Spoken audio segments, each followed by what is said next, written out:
Welcome to SproutSouth's how-to series. Today we're going to be talking about repotting a Calathea. We have a beautiful pinstripe Calathea, 4-inch.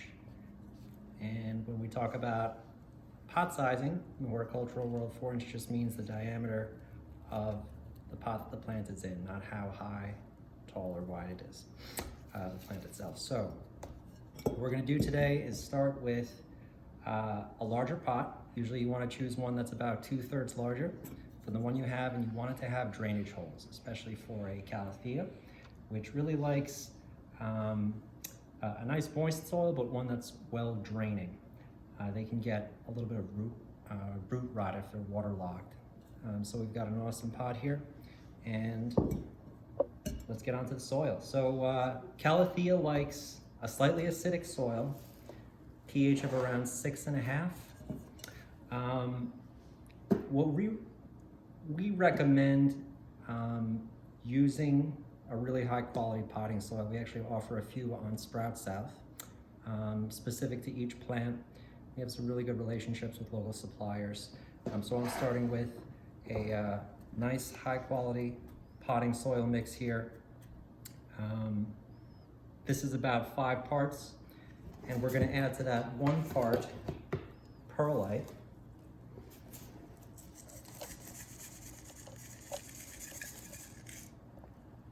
And that's going to help with drainage. We're going to add 1 part charcoal,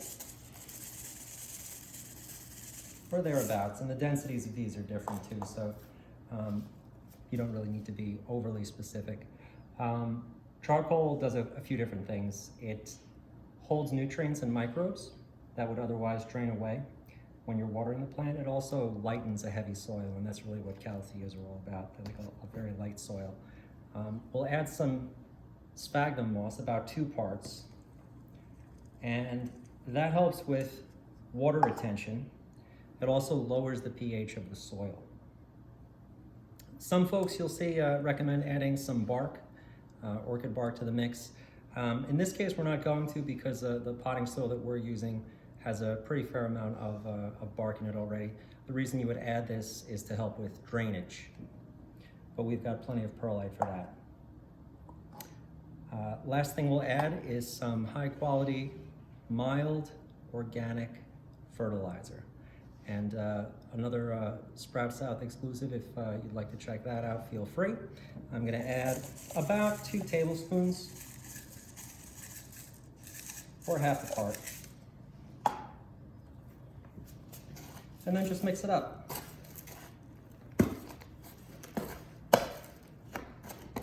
Try to really get it incorporated. And you can use your hands too. Even more fun that way. Get right in there.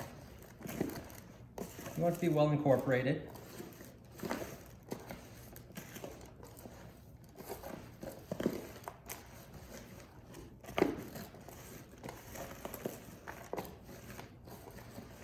Okay.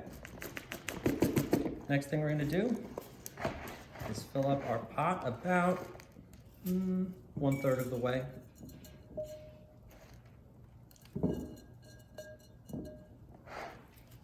Then we're going to take out this Calathea. And you can see there, got a nice healthy set of roots, but could certainly be happy in a larger pot. Definitely is not root bound. If it were, you'd want to break up the sides a little bit, just with your hands like that, loosen the soil, and that'll help its roots grow into its new pot. So we're going to place them where we'd like, evenly in the pot. We're just going to take our mixed potting soil here and fill in around the sides.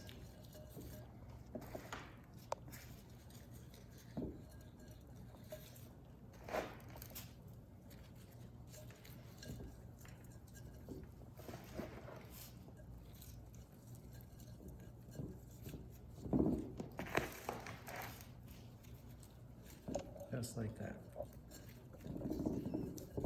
You want to press down a little bit firm, but you definitely want to leave it so that those roots can breathe.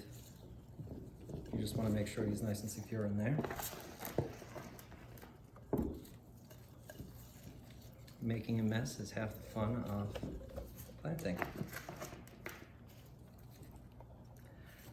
I like to leave about an inch of free space on the top, so don't fill it all the way with potting soil because you want room for water. And there we go. Really easy. This guy should be good for about a year or two before he needs to be repotted.